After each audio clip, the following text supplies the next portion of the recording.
సత్యచార electrical బస్సులు ఏదైతుందో హనుమంత్ గారు మళ్ళీ టైం ఇస్తానండి మీకు. లక్ష్మీ నరసింహారెడ్డి గారు వాయిస్ వినిపిస్తుందా? ఆర్టీసీని ప్రభుత్వంలో విలీనం చేయడం కుదరదని చెప్పి బీఆర్ఎస్ ప్రభుత్వ హయాంలోనే క్లియర్ గా చెప్పడం జరిగింది. ఇప్పుడు కాంగ్రెస్ హామీ ఇవ్వటం, అదే ఏ విధంగా అయితే ఆర్టీసీ కార్మికులు డిమాండ్ల సాధనకి ముందుకు వెళ్లటం, ఇప్పుడు స్ట్రైక్ వరకు వెళ్లటం కూడా మనం చూస్తున్నాం. ఎలా చూస్తారు దీన్ని? ముందుగానే బీఆర్ఎస్ ప్రభుత్వం క్లియర్ గా చెప్పింది, అదే కరెక్ట్ అంటారా, లేదంటే కాంగ్రెస్ ప్రభుత్వం హామీ ఇచ్చి నిర్వీర్యం చేస్తుంది అనుకోవచ్చు అంటారా? ముందుగా ప్యానెల్లో పాల్గొన్నటువంటి పెద్దలకు, అదేవిధంగా జీ తెలుగు న్యూస్ వీక్షకులకు నమస్కారాలు తెలియజేస్తా ఉన్నాను. ఇది ఏదైతే సమ్మె నిర్వహిస్తున్నారో ఆర్టీసీ కార్మికులు, మరి వారి యొక్క బాధ, వారు పడుతున్నటువంటి ఇబ్బందులు ఏవైతే ఉన్నాయో వాటిని వెంటనే పరిష్కరించాలని చెప్పి ప్రభుత్వానికి ఒక 40 రోజుల ముందు సమ్మె నోటీస్ ఇవ్వడం జరిగినటువంటి మాట మనందరం చూడడం జరిగింది.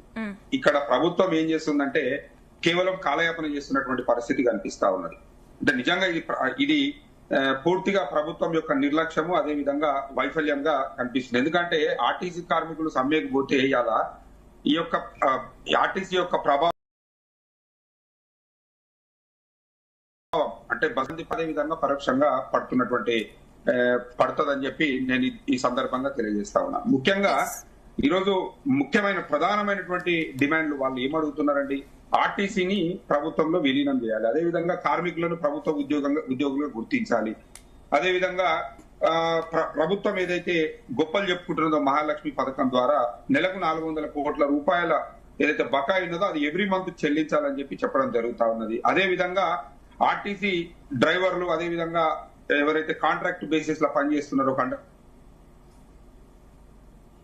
కొత్త ఎలక్ట్రిక్ బస్సులు కొనియాలి. ఇట్లా ఈ విధంగా ఒక 32 రకాలైనటువంటి డిమాండ్లను ప్రభుత్వం మీద ముందు ఉంచడం జరిగింది. దీంట్లో మరి ప్రభుత్వం పట్టించుకోకుండా కేవలం కొంతమంది అధికారులతోటి కమిటీ వేసి అధికారులతోటి కాలయాపన చేయాలనేటువంటి ఆలోచనతోటి ముందుకు పోతున్నటువంటి పరిస్థితి చూస్తా ఉన్నాం. ఎందుకంటే కరోనా లాంటి క్లిష్ట సమయంలో ఆర్థిక పరమైనటువంటి ఇబ్బందులు ఎన్ని ఉన్నా గానీ వారి యొక్క సమస్యలు, వారి యొక్క అంటే జీతాల విడుదల విషయంలో కూడా ఎక్కడ కూడా వెనకడుగు వేయకుండా వాళ్లకు సరైన సమయంలో మరి బెనిఫిట్స్ అందజేసినటువంటి ఘనత కేసీఆర్ గారిది. ఇందాక మరి అన్న స్టూడియోలో కూర్చున్నటువంటి అన్నగారు, అదే విధంగా సతీష్ గారు మాట్లాడారు. 52 రోజుల పాటు సమ్మె నిర్వహించినటువంటి వాస్తవం వాళ్ళ యొక్క ఇబ్బందుల గురించి.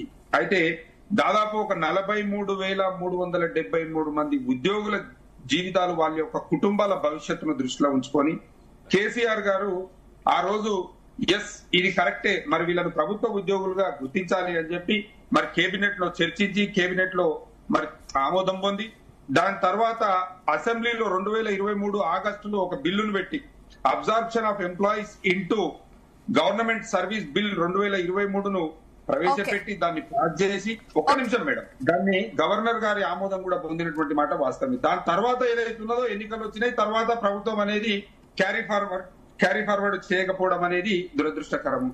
ఈ రోజు నేను ఏమంటున్నానంటే ఇలా 2025-2026 బడ్జెట్ లో ఆర్టీసీ ప్రభుత్వాన్ని ఏమడిగిందండి? మాకు సంవత్సరానికి మహాలక్ష్మి పథకం కింద 5,500 కోట్లు ఇవ్వాలని చెప్పి అడగడం జరిగింది. కానీ వీళ్ళు బడ్జెట్ లో కేటాయించింది ఏంటండి? 3,082 కోట్లు మాత్రమే వీళ్ళు బడ్జెట్ లో కేటాయించారు. అంటే మిగిలిన 2,400 కోట్లు ఎవరు? ఆర్టీసీ కార్మికులు భరించాలనా? ఎవరు భరించాలి? అంటే ఇది ఏమైపోయిందనంటే కేవలం మాటలు చెప్పే ప్రభుత్వమే అయిపోయింది. ప్రభుత్వం చెప్తున్నది ఒకటి, చేస్తున్నది ఒకటి. నేనేమంటున్నానంటే ప్రభుత్వము నెలవారీగా ఏదైతే 400 కోట్లు చెల్లించాలనో మహాలక్ష్మి పథకం కింద అది చెల్లించకపోవడంతో ఇలా దాదాపు 2,500 కోట్ల రూపాయలు బకాయి పడ్డది. ఆ బకాయిల వల్లనే ఇవాళ రోడ్డు ఎక్కేటువంటి పరిస్థితికి వచ్చింది. సతీష్ అన్న మాట్లాడుతున్నారు, ఆర్థిక పరిస్థితి బాలేదు, ఆర్థిక పరిస్థితుల విధ్వంసం జరిగింది, మరి ఇప్పుడు ప్రజెంట్ గా చేయలేకపోతున్నామని. నేను ఒకటే క్వశ్చన్ అడుగుతున్నాను, ఆర్థిక పరిస్థితి బాగాలేకపోతే మరి మీరు అందాల పోటీలు ఎందుకు పెట్టిరన్నా? ఇవాళ 43,000 కుటుంబాలకు సంబంధించినటువంటి జీవితానికి సంబంధించినటువంటి అంశం ఇది. మరి ఇంత అంటే 43,000 అంటే ఎన్ని లక్షల మంది దీనిపైన ప్రత్యక్షంగా పరోక్షంగా ఇబ్బంది పడతారో మరి ఆలోచించారు. ఇలాంటి సందర్భంలో మూసి ప్రక్షాళన లాంటిది పెట్టి వేల మంది జీవితాలతో మీరు ఆడుకుంటున్నారు కదా, మరి దానికి ఆర్థిక పరమైనటువంటి అంశాలు ఏ విధంగా వస్తున్నాయి మీకు ఒక్కసారి చెప్పాల్సినటువంటి అవసరం.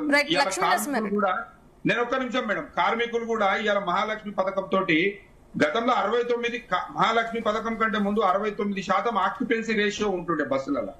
ఇవాళ మహాలక్ష్మి పథకం తర్వాత Right. 98% ఆక్యుపెన్సీ రేషియో పెరిగింది. Right. మరి ఆక్యుపెన్సీ రేషియో పెరిగినప్పుడు డ్రైవర్లకు ఏదైతే సౌకర్యాలు ఉన్నాయో సౌకర్యాలు కల్పిస్తున్నారా? నిద్రపోనికి వసతులు లేవు, కనీసం బాత్రూములు లేవు బస్ స్టాప్లలో. అదే విధంగా ఓకే, లక్ష్మీ నరసింహారెడ్డి గారు మళ్ళీ వస్తానండి మీ దగ్గరికి. మహేష్ గారు ఒక్క నిమిషం. ఇలా 1500 బస్సులు కొనాలంటే దాదాపు 600 కోట్లు కావాల్సినటువంటి పరిస్థితి ఉన్నది. మరి ఎవరు ఇవ్వాలి? ఈ ప్రభుత్వం ముద్దు నిద్ర ఎందుకు పోతుంది? ఆర్టీసీ కార్మికుల యొక్క భవిష్యత్తును, ఆర్టీసీ కార్మికుల యొక్క వేదనను అర్థం చేసుకోకుండా వాళ్ళ మీద పనిభారం మోపి సెలవులు ఇవ్వకుండా వాళ్ళకు రావాల్సినటువంటి పిఎఫ్లు. రైట్ లక్ష్మీ నరసింహారెడ్డి గారు మళ్ళీ వస్తానండి మీ దగ్గరికి. మహేష్ గారు నా వాయిస్ వినిపిస్తుందా? మహేష్ గారు మీ స్టాండ్ ఏంటి, ఏం చెప్తారు దీని గురించి? మేడం, ఈరోజు ఆర్టీసీ అంటే తెలంగాణ ప్రజలకు ముఖ్యంగా ఆర్టీసీ సమ్మె అనేటువంటిది తెలంగాణ ప్రజల జీవితాన్ని చాలా ప్రభావితం చేస్తుంది. అదేవిధంగా తెలంగాణ ఉద్యమానికి, తెలంగాణ ప్రజలకు ఆర్టీసీకి ఒక విడదీయని బంధం ఉంది. ఈరోజు మనందరం గుడ్ మార్నింగ్ చెప్పుకుంటున్నాం, కానీ తెలంగాణ ప్రజలందరికీ, సాధారణ ప్రజలందరికీ కూడా ఇది ఒక టెన్షన్ మార్నింగ్. ఈరోజు ఆఫీసులకు పోవాలంటే, చిన్న చిన్న పనులు చేసుకోవడానికి పోవాలంటే, ఉద్యోగానికి పోవాలంటే వాళ్ళ ఆర్టీసీ బస్సులు ప్రభుత్వ రవాణా మీద ఎంతగానో ఆధారపడ్డది. ఈరోజు ప్రభుత్వ రవాణా ప్రగతి రథచక్రం ఏదైతే ఉందో అది ఆగిపోయింది. ఇది ఆగిపోవడం అంటే తెలంగాణ యొక్క జీవన చక్రం ఆగిపోయినట్టు. ఇది ప్రభుత్వం గుర్తించాలి. ఆర్టీసీని ఒక డిపార్ట్మెంట్ గానో ఒక కార్పొరేషన్ గానో ఆలోచించకుండా తెలంగాణ యొక్క అభివృద్ధి రథచక్రంగా భావించాలి. నిన్న రాత్రి మన జీ న్యూస్ లైవ్ లో చూసిన మన ముదిరాజన్న రాత్రి లైవ్ లో మాట్లాడుతూ ఎంత ఆవేశంగా మాట్లాడారు అక్కడ జేఏసీ నేతలు. ఎందుకంటే కడుపు మండింది, అందుకే అంత ఆవేశం